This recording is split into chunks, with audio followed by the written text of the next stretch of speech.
Grabar. Bien, vamos a comenzar con los parámetros eléctricos en sistema de corriente alterna. Para esto vamos a comenzar explicando acerca de la principal ley que rige nuestros circuitos eléctricos, ¿no? Que es la ley de Ohm. La ley de Ohm. Eh, mm, y ahora,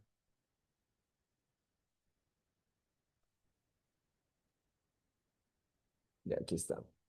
La ley de Ohm, ¿no? La ley de Ohm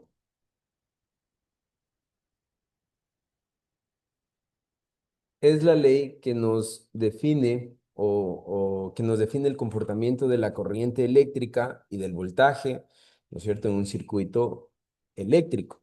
Entonces, la ley de Ohm se define por un triángulo bastante simple de aprenderse, ¿no es cierto? Ese triángulo prácticamente nos, se lo utiliza de esta manera, ¿no es cierto? Voltaje en la parte superior, corriente y resistencia, ¿ya? Esa es la parte general de la ley de Ohm. Lo que quiere decir es que si nosotros queremos saber a qué es igual el voltaje, nosotros simplemente cogemos y escribimos el voltaje. Es como que tapáramos la,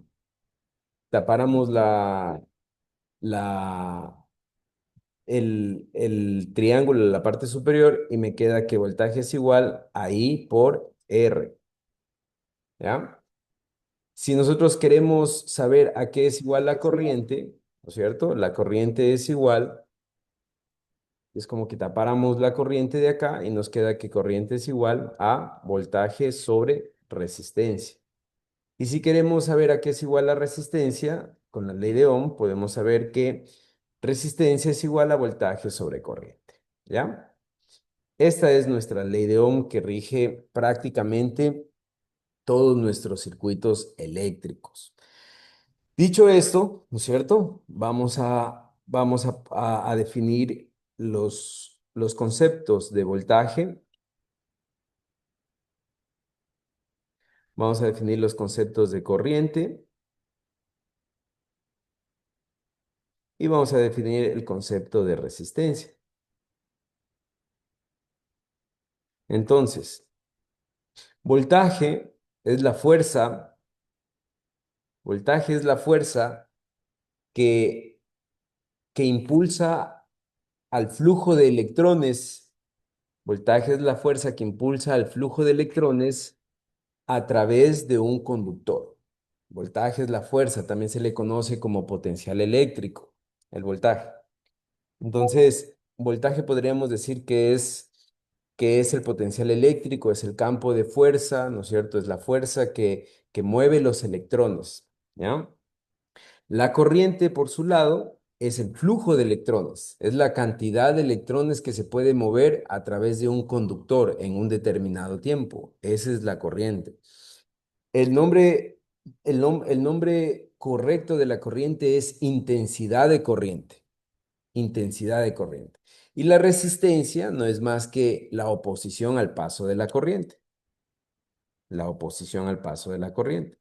Entonces, voltaje se mide en voltios, corriente se mide, intensidad de corriente se mide en amperios y resistencia se mide en ohmios. Ohmios se representa de esta manera, ¿ya? Voltaje es voltios, corriente es amperios y resistencia es ohmios. ¿Listo? Resistencia es ohmios. Bien, hasta ahí está fácil, ¿no es cierto?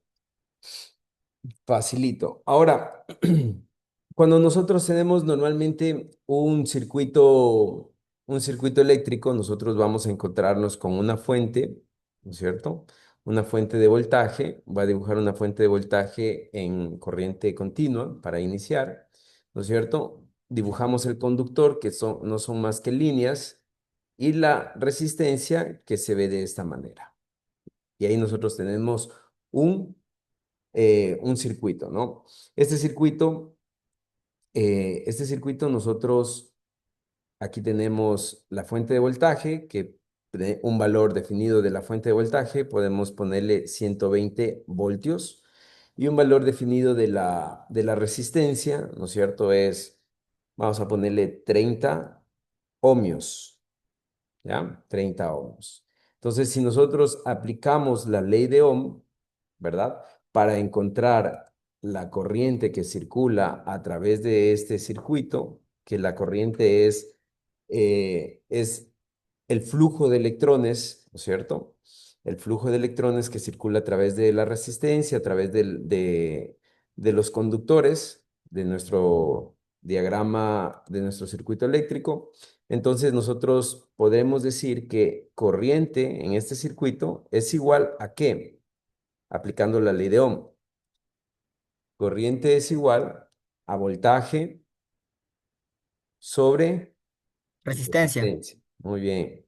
Entonces voltaje es igual a 120, ¿no es cierto? 120 voltios sobre resistencia, que es 30 ohmios. ¿Ya? Y esto me da igual a 40 amperios. Perdón, no es 40 amperios, es 4 amperios. Es a 4 amperios. Ya, esto me da igual a 4 amperios. Muchas gracias, señorita. Listo. Entonces, ahí aplicamos la ley de Ohm, ¿no? Aplicamos la ley de Ohm y eso es lo principal en un circuito eléctrico, ¿no es cierto? Esto es solamente una introducción para lo que vamos a ver más adelante. ¿Qué más tenemos en un circuito eléctrico? Las diferentes configuraciones, ¿no es cierto? Las diferentes configuraciones. Tenemos configuración en paralelo. Vamos a poner aquí configuración paralelo, paralelo, ¿no es cierto? Y configuración serie.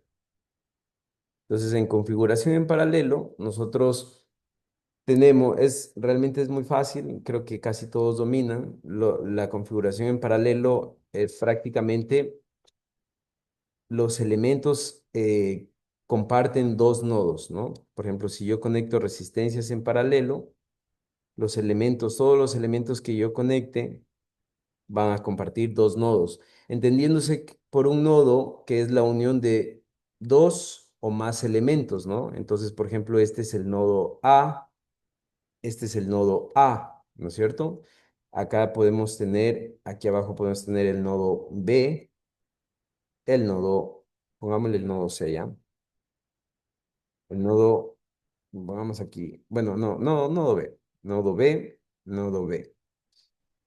Si yo sigo conectando más elementos en paralelo, me voy a encontrar que van a compartir los mismos dos nodos, ¿no? Acá sigue siendo el nodo A, acá sigue siendo el nodo B, ¿ya? Esa es la conexión en paralelo. La conexión en serie, en cambio, es la conexión. Si yo conecto resistencias en serie, ¿no es cierto? Es la conexión, como su nombre lo indica, ¿no? De elementos de manera continua o en serie, ¿no? Entonces, por ejemplo, si yo pongo que este es el nodo A, este es el nodo B, este es el nodo C, este es el nodo D, perdón, repetí el C, este es el nodo D, ¿cierto? Y si yo sigo conectando acá otra resistencia, espérenme un ratito, se me cambió. Si yo sigo conectando aquí otra resistencia, ¿no es cierto? ¿Qué es lo que tengo? Tengo otro nodo, ¿no? Aquí hay otro nodo que es el nodo E, ¿ya? Y aquí tendría el nodo F. Entonces, entonces, la conexión en serie es cuando no comparten nodos en común, ¿no? Sino se conectan de manera continua. Entonces, ¿por qué es importante saber estas conexiones? Porque usualmente yo en elementos, en sistemas eléctricos, en instalaciones eléctricas residenciales e industriales, yo conecto todos los elementos de manera, en forma, en configuración en paralelo, ¿no? Es decir, yo en estos dos puntos entre A y B, ¿no es cierto? Entre los dos nodos A y B, yo conecto una fuente de voltaje, ¿ya? Entre A y B, yo conecto una fuente de voltaje. ¿Qué me garantiza esto? Me garantiza, me garantiza que si yo aquí tengo 100 voltios, ¿no es cierto? En todos los puntos en paralelo yo voy a tener 100 voltios, ¿no es cierto? Me garantiza que yo voy a tener 100 voltios. Entonces, algo muy común de la configuración en paralelo es que el voltaje se mantiene. El voltaje se mantiene. En todos los puntos, en todos los nodos, yo voy a tener los mismos 100 voltios, ¿no? Lo que no pasa en una conexión en serie. Si yo conecto aquí una fuente de voltaje, ¿no es cierto? En la fuente de voltaje yo conecto igual los 100 voltios, ¿no es cierto? El voltaje no es el mismo para todas las resistencias. El voltaje se divide en valores proporcionales al valor de las resistencias. ¿Qué es lo que se mantiene constante en un circuito en serie? La corriente. Lo que se mantiene La constante, corriente, perdón, lo que se mantiene constante en un circuito en serie es, ¿alguien sabe? la intensidad, La intensidad de corriente, ¿no es cierto? Pero el voltaje es variable, ¿no es cierto? Yo voy a tener aquí un B1, un B2, un B3, un B4, un B5, ¿ya? Tengo diferentes voltajes, tengo diferentes voltajes, pero una misma corriente en paralelo, ¿no? Perdón, en serie. En paralelo, en cambio, tengo el mismo voltaje, pero diferentes corrientes. Aquí voy a tener una corriente I1, voy a tener por este ramal una corriente I2, por este ramal voy a tener una corriente I3, ¿ya? Una corriente I3. Entonces, la corriente en paralelo es variable, va a depender o va a ser proporcional al valor de las resistencias en paralelo, pero el voltaje se va a mantener. En serie, el voltaje se divide de manera proporcional al valor de las resistencias, pero la intensidad de corriente, en cambio, va a ser constante. ¿Ya?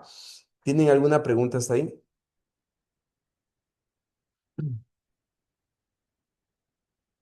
¿No? No, Inge.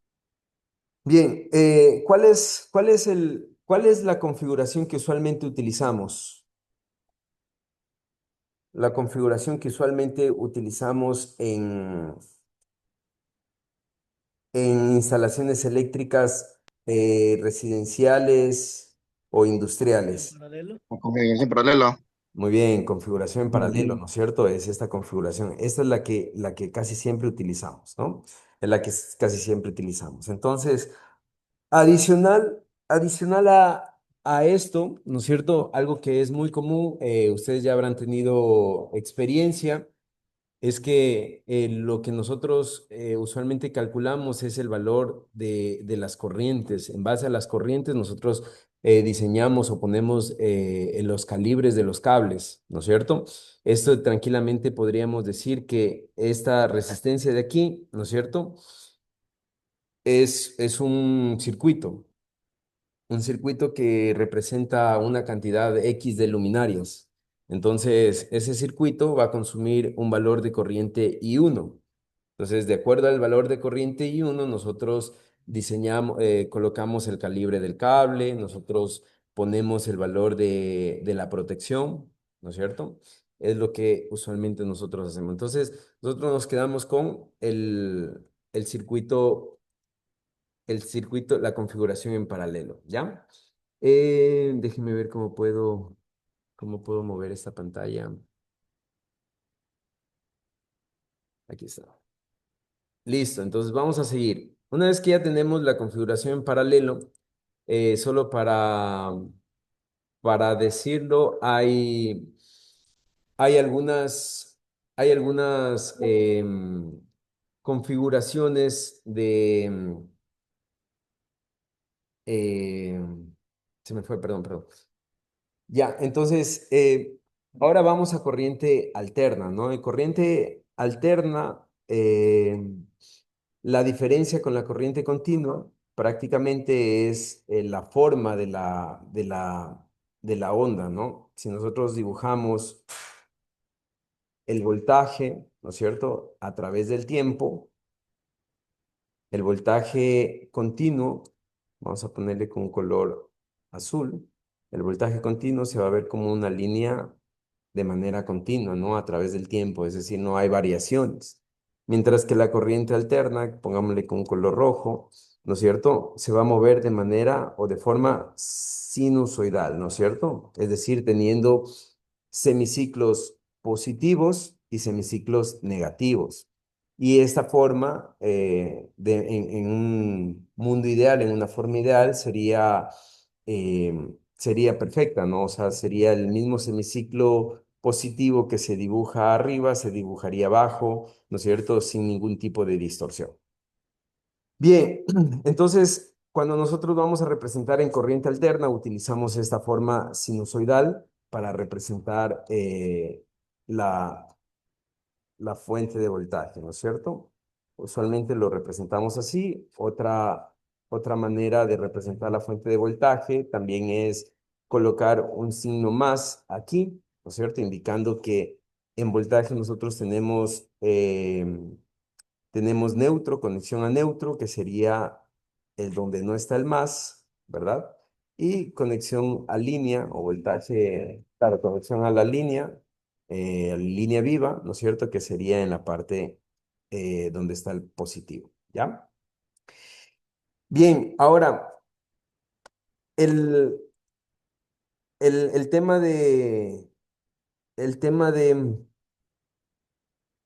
el tema de los elementos que asoman en corriente alterna es es que aparte de la resistencia, nosotros tenemos elementos pasivos que se conocen como inductores y capacitores. Entonces, la resistencia se conoce con la letra R, los inductores con la letra L y los capacitores con la letra C. ¿No es cierto? Ustedes ya habrán también escuchado esto. Entonces, las resistencias digamos así, la oposición al paso de la corriente normal o idónea, ¿no es cierto?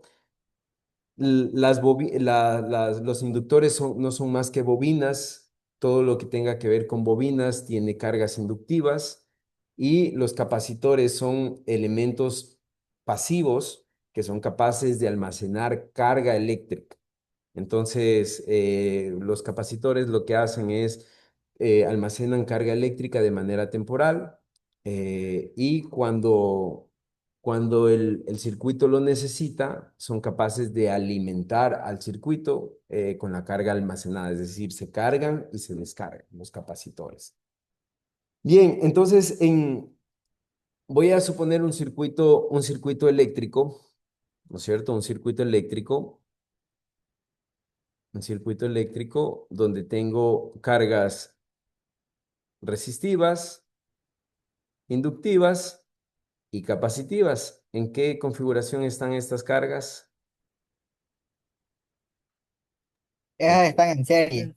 serie, ¿no es Serie. cierto? Muy bien. Son muy pilas ustedes. Están en serie estas cargas, ¿no es cierto? Voy a suponer que trabajo a 220 o vamos a trabajar a 220, ¿ya? A 220 voltios, ¿verdad? 220 voltios. Voy a suponer que mi resistencia es de 6 ohmios. Mi inductancia es de 25 milihenrios. que es lo que me estaba olvidando, que la inductancia se mide en henrios. El capacitor, ¿no es cierto? Mi capacitancia es de, voy a ponerle 160 microfaradios, ¿ya? Entonces, aquí lo voy a colocar. La unidad de medida de la resistencia es ohmios, de la inductancia es henrios y del capacitor es faradios. ¿Listo? El capacitor es faradio. Entonces, aquí aparece conceptos nuevos y aquí ya vamos entrando un poco en el tema, ¿no? Que el tema es la medición de parámetros en corriente alterna. La medición de parámetros en corriente alterna. Entonces, qué es lo que tengo? Lo que tengo es que yo prácticamente yo tengo ya no solamente una resistencia, entonces yo tengo, aquí aparecen conceptos de potencia activa, potencia reactiva y potencia aparente. Esto es reactiva, ¿no? Potencia aparente. Aparente. Entonces, vamos a definir la potencia activa. La potencia activa es la potencia de consumo real, la potencia que se disipa, la potencia que es la potencia real, ¿no? La potencia que se disipa. La medida de esta potencia activa es la que nosotros conocemos en vatios, ¿no? Esta es la potencia activa, ¿ya?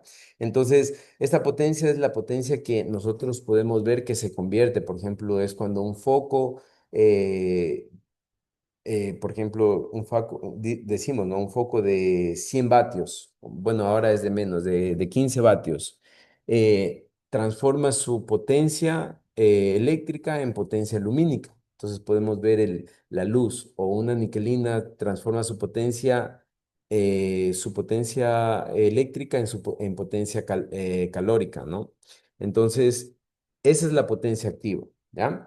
La potencia reactiva, en cambio, es la potencia que, que consumen los elementos capacitivos y los elementos inductivos.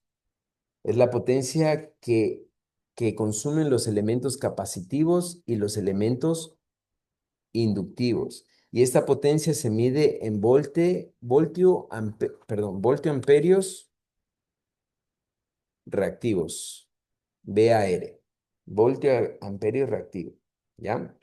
Voltio amperio reactivo. Esta potencia no es una potencia real, no es una potencia que nosotros podamos decir que, que vemos que se transforma, ¿no? No es como la potencia activa.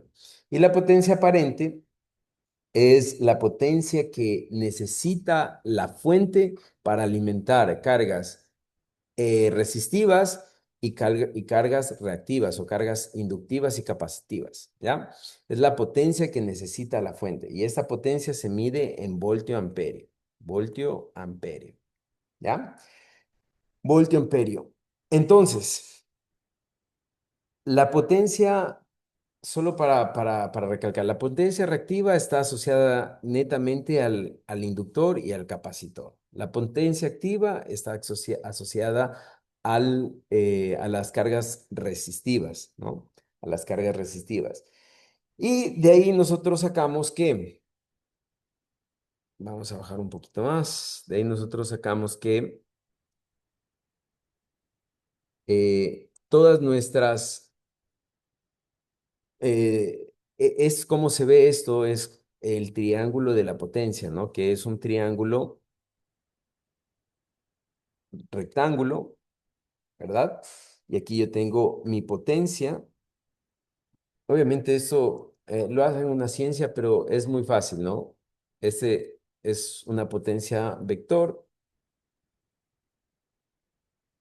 Tengo, tengo una potencia, tengo una potencia reactiva.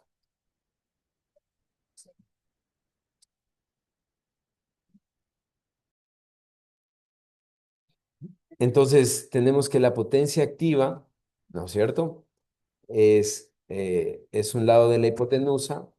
De hecho, en este triángulo que se ve así es este lado de la hipotenusa, la potencia reactiva es este otro lado de la hipotenusa y la potencia aparente, ¿no es cierto? Potencia aparente es la hipotenusa. Entonces nosotros podríamos decir que la hipotenusa, perdón, la potencia, claro, la hipotenusa, la potencia aparente es la raíz cuadrada de la potencia activa al cuadrado más la potencia reactiva al cuadrado, ¿ya? Y de ahí sacamos la formulita. ¿Por qué es necesario esto? Porque en, cuando nosotros nos dicen que cuánto valor necesita, por ejemplo, un capacitor, la capacidad de transformación, para algún lugar, nosotros nos van a pedir en voltiamperios, ¿no? Voltiamperio. Entonces, nos están pidiendo la potencia aparente y nos están diciendo que nosotros no solamente veamos las cargas resistivas o la potencia que se va a consumir, sino también la potencia que no se consume, la potencia que es reactiva. Esta potencia en realidad no es algo físico, algo que se pueda medir, ¿no? Es algo que nosotros sabemos que está ahí, pero no es algo que se pueda medir. ¿Cómo sabemos que existe esta potencia? Porque hay algo que se llama factor de potencia. Factor de potencia. Entonces definamos qué es el factor de potencia. Nosotros llamamos factor de potencia a la relación entre la potencia activa y la potencia aparente. La potencia activa, la relación entre la potencia activa, que es P, y la potencia aparente, que es S, ¿no? Y prácticamente lo que me dice es que este valor debería ser igual a uno en un mundo ideal, ¿no? ¿Para qué? Para que todo funcione bonito, para que no haya pérdidas, para que no haya sobrecalentamientos, para que todo funcione, para disminuir consecuencias de tener bueno, caídas de voltaje, sobrecarga en los equipos, em, penalizaciones de parte de la empresa eléctrica, ¿no es cierto? Para que los equipos no se dañen, deberíamos tener un factor de potencia igual a uno, lo cual es en un mundo ideal. Pero esto no pasa, ¿no? En un mundo ideal. No sucede. Entonces, siempre vamos a tener valores menores a la potencia, perdón, valores menores al factor de potencia igual a uno, ¿ya? ¿Hasta ahí tienen alguna pregunta tal vez?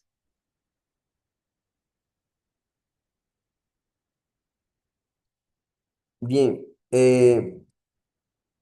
cuando nosotros hablamos de resistencia en corriente alterna, nosotros el nombre, la nomenclatura cambia, ¿no? Ya no se llama solo resistencia porque ya no nos referimos solamente a R, sino que nos referimos a una resistencia que puede ser resistiva e inductiva o resistiva capacitiva, por lo cual nosotros a la resistencia en corriente alterna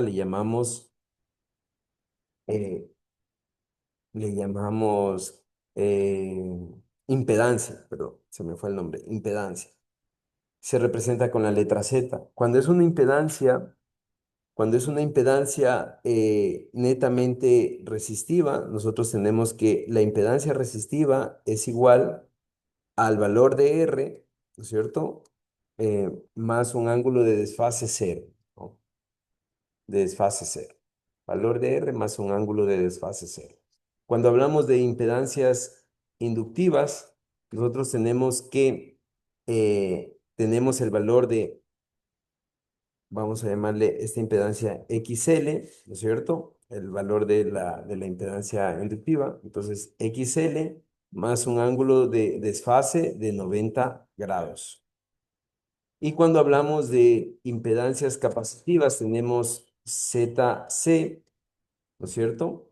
Eh, y es igual al valor de la impedancia capacitiva con un ángulo de desfase de -90, ¿ya? -90. Entonces, ¿qué significa ese ángulo de desfase? El ángulo de desfase significa que lo que hace una impedancia inductiva es que adelanta la corriente con respecto al voltaje. Inicialmente, el voltaje y la corriente se encuentran en fase, y es lo ideal, ¿no? La corriente y el voltaje se encuentran en fase. Entonces, si yo pongo, es algo así, ¿no? Disculparán si es que no me sale perfecto. La corriente y el voltaje se encuentran justo en el pico más alto es 90 grados, ¿no es cierto? Entonces, eh, aquí sería 180 grados, y aquí sería el pico más bajo sería 270, ¿ya? Y termina en 360 grados, ¿ya? 360 grados. Entonces, inicialmente la corriente y el voltaje se encuentran en fase. Eso quiere decir que se ve así, ¿no? Se ve así.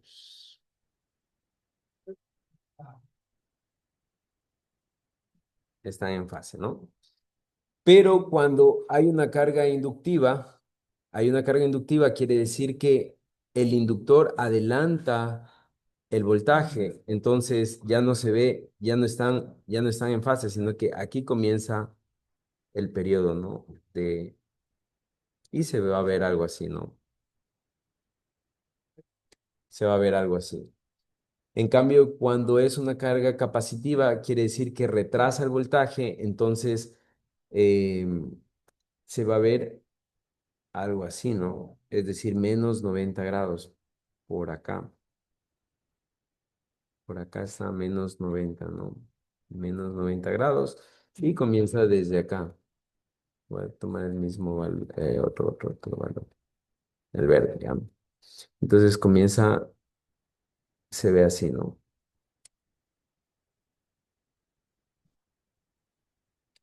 ¿Ya? Eso quiere decir el desfase. Es el desfase entre voltaje y corriente. Cuando hay ese desfase, hay pérdidas. Entonces es lo que nosotros no queremos.